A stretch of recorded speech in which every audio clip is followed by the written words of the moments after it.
Assalamualaikum warahmatullahi wabarakatuh. Nama saya Clarissa Dwi Anita. Saya berasal dari kelompok 7. Saya akan menjelaskan materi dari modul yang berjudul Kondisi Pendidikan di Indonesia di Daerah Tertinggal atau Daerah Pedalaman. Materi pertama yang saya akan jelaskan yaitu pelayanan akses internet yang kurang memadai. Sudah menjadi tantangan bagi negara Indonesia sebagai negara yang berkembang dalam menyediakan layanan pendidikan. Penyediaan layanan pendidikan sudah banyak sekali kesenjangan yang terjadi antara daerah perkotaan dan daerah pedesaan.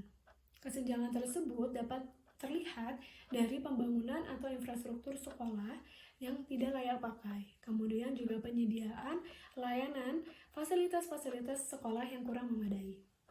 Kesenjangan tersebut sudah terjadi jauh sebelum adanya pandemi COVID-19. Di era sekarang, dengan pandemi COVID-19 yang kita rasakan saat ini, kesenjangan tersebut terjadi dengan adanya pelayanan akses internet yang kurang lancar bagi daerah pedalaman atau daerah terpencil. Seharusnya dengan kondisi topografi Indonesia berupa pegunungan dan daerah kepulauan, akses internet sangat sekali dibutuhkan. Tapi pada faktanya, pelayanan 4G terkonsentrasi pada daerah perkotaan atau di daerah Pulau Jawa saja, dengan melihat kondisi pasar atau banyaknya populasi di daerah perkotaan dan daerah Pulau Jawa. Hal tersebut menjadi keluhan-keluhan baru, kesenjangan-kesenjangan baru bagi masyarakat dengan kelas ekonomi tingkat ke bawah. Seharusnya ini menjadi pekerjaan rumah atau pekerjaan rumah bagi pemerintah pusat dan pemerintah daerah dalam menyediakan layanan akses internet dengan juga menjangkau daerah-daerah mana saja yang kesulitan dalam menjangkau akses internet. Mereka pun juga harus memberikan subsidi, menggelontorkan dana dalam memberikan subsidi kuota bagi keluarga-keluarga dengan tingkat ekonomi ke bawah untuk bisa menciptakan keefektifan belajar bagi siswa, kemudian juga bagi guru sebagai tenaga pendidik. Lanjut pada materi yang kedua, yaitu jarak tempuh menuju sekolah. Bagi daerah 3T atau terpencil, permasalahan jarak tempuh menuju sekolah merupakan permasalahan yang cukup krusial dalam melaksanakan aktivitas sehari-hari.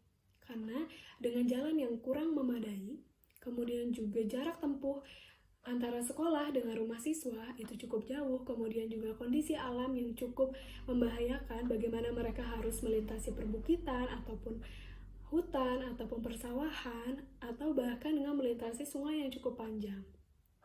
Banyak sekali berita-berita yang menyiarkan dengan sulitnya infrastruktur jembatan yang sudah sangat tidak layak pakai tapi mereka harus melewati tersebut. Itu terjadi di daerah-daerah pedalaman dengan infrastruktur yang kurang baik. Hal tersebut seharusnya bisa diperhatikan oleh pemerintah, bagaimana akses jalan sangat penting untuk aktivitas sekolah mereka. Walaupun dengan kondisi pandemi COVID-19 bukan menjadi masalah utama dalam pelaksanaan pembelajaran jarak jauh, tetapi hal tersebut mengganggu bagi mobilitas atau aktivitas masyarakat di daerah terpencil dalam kehidupan sehari-hari mereka. Kondisi tersebut menjadi pertanyaan apabila pembelajaran jarak jauh ini dihentikan atau pandemi COVID-19 sudah membaik atau usai. Apakah infrastruktur atau pengadaan jalan itu tidak akan diperbaiki? Kemudian masyarakat pun perlu adanya pembangunan transportasi, yaitu dengan mengadakannya kendaraan-kendaraan umum yang bisa memudahkan siswa ataupun guru untuk mereka pergi ke sekolah. Perkenalkan, nama saya Bella Tricahayu. Hari ini saya akan membahas tentang fasilitas publik yang sulit diakses. Yang pertama, jembatan. Jembatan merupakan sarana transportasi jalan raya yang sangat penting untuk menghubungkan suatu daerah yang sulit dijangkau karena adanya rintangan, misalnya laut, danau, sungai, rawa, lembah, ataupun jurang. Perkembangan wilayah di suatu daerah memerlukan sarana dan prasarana yang memadai untuk menunjang kegiatan perekonomian, pemerintah, pengembangan wilayah, dan lain-lain. Mobilitas kegiatan-kegiatan tersebut sangat tergantung pada sarana transportasi. Karena itu, diperlukan suatu pelayanan transportasi yang efektif dan efisien. Salah satu prasarana transportasi darat yang paling penting adalah jembatan yang berfungsi untuk menghubungkan ruas jalan yang terputus oleh rintangan yang dapat berupa rintangan alam maupun lalu lintas itu sendiri, sehingga ruas jalan yang terputus tersebut dapat ditempuh dengan mudah dan hanya memakan waktu yang lebih singkat. Yang kedua, jalan raya. Permasalahan dalam hal fasilitas pejalan kaki di kawasan Indonesia adalah belum terpenuhinya kebutuhan pejalan kaki baik dari kualitas dan kuantitas. Pengembangan fasilitas pejalan kaki di Indonesia belum menjadi prioritas dibandingkan pengembangan fasilitas untuk moda transportasi lainnya, terutama kendaraan bermotor. Ketidaksesuaian penyediaan disebabkan oleh belum adanya pendekatan penyediaan fasilitas yang memperhitungkan karakteristik lingkungan serta perilaku dan preferensi pejalan kaki orang Indonesia. Hal ini dapat ditunjukkan melalui meningkatnya angka kecelakaan pejalan kaki beberapa tahun belakangan ini. Data menunjukkan kecelakaan pejalan kaki terutama disebabkan oleh minimnya fasilitas pejalan kaki seperti trotoar dan jembatan penyeberangan pejalan kaki. Yang ketiga, moda transportasi umum. Di zaman modern seperti ini, kebutuhan transportasi merupakan salah satu kebutuhan penting sebagai akibat dari kegiatan ekonomi, sosial, dan sebagainya, yang menuntut peningkatan mobilitas penduduk maupun sumber daya lainnya dengan cepat. Transportasi merupakan sarana yang umum digunakan untuk menyangkut barang atau manusia dari suatu tempat ke tempat lain. Transportasi online adalah salah satu contoh pengembangan teknologi berbasis aplikasi disambut cukup baik di awal kemunculannya karena dianggap sebagai salah satu inovasi terbaik. Transportasi online muncul di tengah kondisi sistem transportasi di Indonesia yang belum tertata dengan baik. Beberapa perusahaan besar berlomba untuk membentuk perusahaan transportasi berbasis aplikasi online.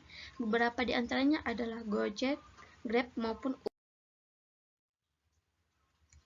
Transportasi online menawarkan kemudahan, biaya yang lebih murah, kenyamanan, dan keamanan yang lebih terjamin.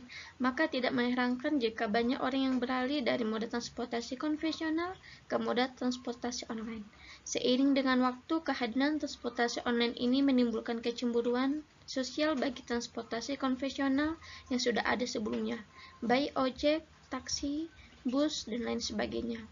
Transportasi online dituding sebagai biang kerok menurunnya pendapatan para pengemudi transportasi konvensional.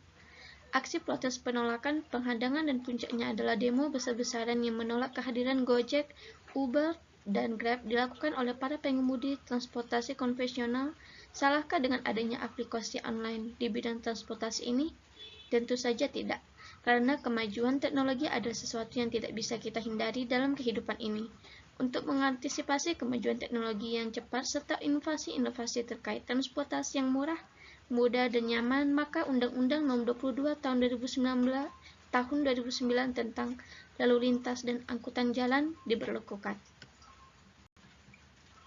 Assalamualaikum warahmatullahi wabarakatuh. Perkenalkan, nama saya Sri Firmayola. Baiklah, pada kesempatan kali ini saya akan menjelaskan tentang kondisi sekolah yang tidak memadai. Kondisi sekolah yang tidak memadai juga menjadi salah satu permasalahan terbesar pendidikan di daerah perbatasan. Pada saat ini banyak sekali sekolah-sekolah di daerah perbatasan yang tidak layak digunakan, seperti atap yang bocor, toilet sekolah yang tidak berfungsi dengan baik, serta fasilitas-fasilitas penunjang pendidikan seperti meja, kursi, dan papan tulis yang rusak. Sering kita lihat pembangunan gedung-gedung sekolah megah di daerah perkotaan yang dilengkapi dengan fasilitas-fasilitas yang memadai untuk menunjang pendidikan. Namun, jika kita lihat di daerah perbatasan, maka akan terlihat bahwa tidak adanya fasilitas yang memadai untuk mendukung kegiatan belajar mengajar tersebut. Permasalahan seperti ini seringkali terjadi di Indonesia. Gubuk-gubuk reok seringkali dijadikan sebagai sekolah untuk mereka di daerah perbatasan. Meskipun pemerintah telah berupaya untuk memajukan pendidikan di daerah perbatasan dengan adanya bantuan operasional sekolah, namun bantuan tersebut tidak begitu nyata dampaknya bagi rakyat di daerah perbatasan. Maka dari itu tentu diharapkan adanya fasilitas yang memadai di setiap sekolah. Tentunya harus ada campur tangan dari dinas dan pemerintah yang terkait agar fasilitas belajar dan fasilitas pendidikan yang memadai dapat terlaksana dengan baik. Dan niscaya kreativitas anak bangsa akan semakin berkembang dan menghasilkan inovasi yang baru bagi bangsa Indonesia.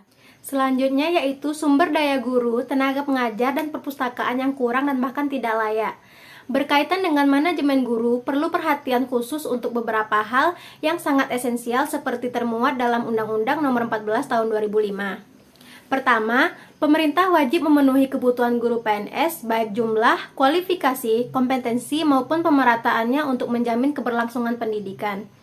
Kedua, pemerintah provinsi wajib memenuhi kebutuhan guru PNS baik jumlah, kualifikasi, kompetensi maupun pemerataannya untuk menjamin keberlangsungan pendidikan menengah negeri dan pendidikan khusus negeri sesuai dengan SNP di wilayah kewenangannya masing-masing. Ketiga, pemerintah kabupaten atau kota wajib memenuhi kebutuhan guru PNS baik jumlah, kualifikasi, kompetensi maupun pemerataannya untuk menjamin keberlangsungan pendidikan dasar negeri dan pendidikan anak usia dini jalur formal sesuai dengan SNP di wilayah kewenangannya masing-masing. Dalam proses pembelajaran, keadaan dan kualitas guru sangat menentukan faktor penentu keberhasilan pendidikan. Di daerah perbatasan hanya ada 1-2 guru tetap. Selain itu, mereka merupakan guru honorer atau kontrak. Banyak guru yang menolak mengajar di daerah perbatasan karena letak geografis, sulitnya aksesibilitas menuju ke daerah tersebut, dan tidak ada kejelasan status apakah setelah dikirim ke daerah tersebut mereka menjadi PNS atau tidak. Tingkat kesejahteraan guru di daerah perbatasan juga menjadi alasan mengapa pendidikan daerah perbatasan relatif tertinggal. Pemerintah menjanjikan tunjangan kepada tenaga pendidik di daerah perbatasan. Namun, tunjangan tersebut belum sampai ke tangan guru yang ditugaskan di daerah perbatasan tersebut, sehingga menghambat proses pendidikan di daerah perbatasan. Seharusnya pemerintah segera turun tangan untuk mengecek oknum-oknum yang telah menyalahgunakan sehingga belum sampai ke tangan para guru tersebut.